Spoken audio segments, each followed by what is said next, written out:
On Tuesday, April 24th, hundreds of demonstrators rallied at the Department of Justice in downtown Washington, demanding the immediate release of Mumia Abu Jamal, considered by many to be a political prisoner, as well as calling for an end to mass incarceration in the United States. Mumia was convicted in the 1981 shooting death of a Philadelphia police officer and sentenced to death row in 1982. Mumia and many others have maintained his innocence, suggesting that he was set up by a Philadelphia police force that was already under federal investigation for corruption and widespread civil rights violations, with 15 of the 35 officers involved in the evidence collection in Mumia's case convicted and sentenced to jail on a number of misconduct charges. Activist and professor Joanna Fernandez has been involved with Mumia's case and helped to organize Tuesday's event. She says that the immediate focus of the Occupy action is to release Mumia, but that the long-term battle is to end mass incarceration in the United States criminal justice system and push for increased social spending.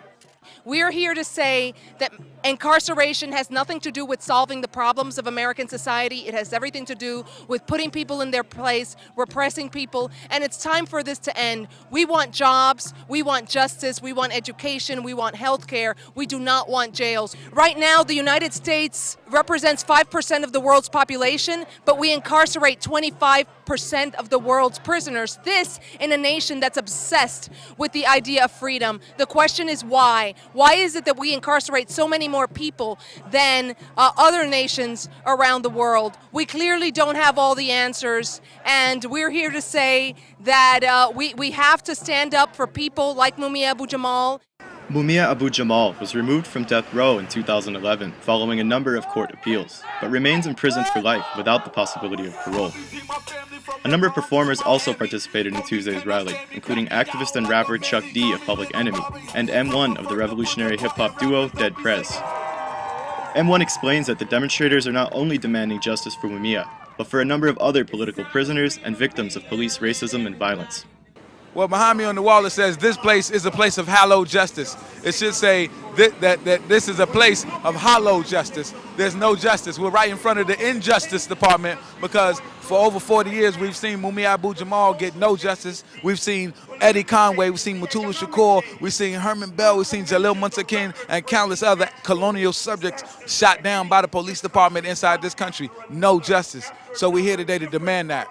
The Occupy movement and the understanding of what we have at stake today has permeated this particular event, and we're occupying the Justice Department.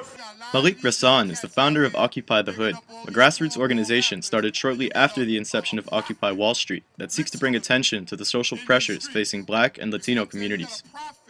Malik explains how recent high-profile cases like the shooting death of Trayvon Martin and the emerging Occupy movement have broadened the discussion of everyday issues facing Black communities that they have been organizing around for decades.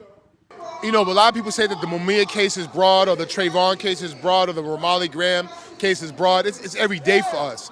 So the fact that one takes precedent over another, for example, if we were to free Mumia Abu Jamal, that would open up cases for so many others. So I really don't have an issue with names like Trayvon or names like Romali Graham taking the forefront because I mean, it's regular for us. I mean, Trayvon is not new to us. It's been happening, and we're kind of happy that it's brought to the forefront because for a long time it's been hidden. After the Department of Justice headquarters rally, protesters marched through the streets of downtown before arriving to the White House, where 24 activists were arrested in an act of civil disobedience. Activists are organizing a project they are calling Liberation Summer, which aims to mobilize around issues of criminalization and mass incarceration affecting poor communities of color and immigrants. This is David Doherty with The Real News Network.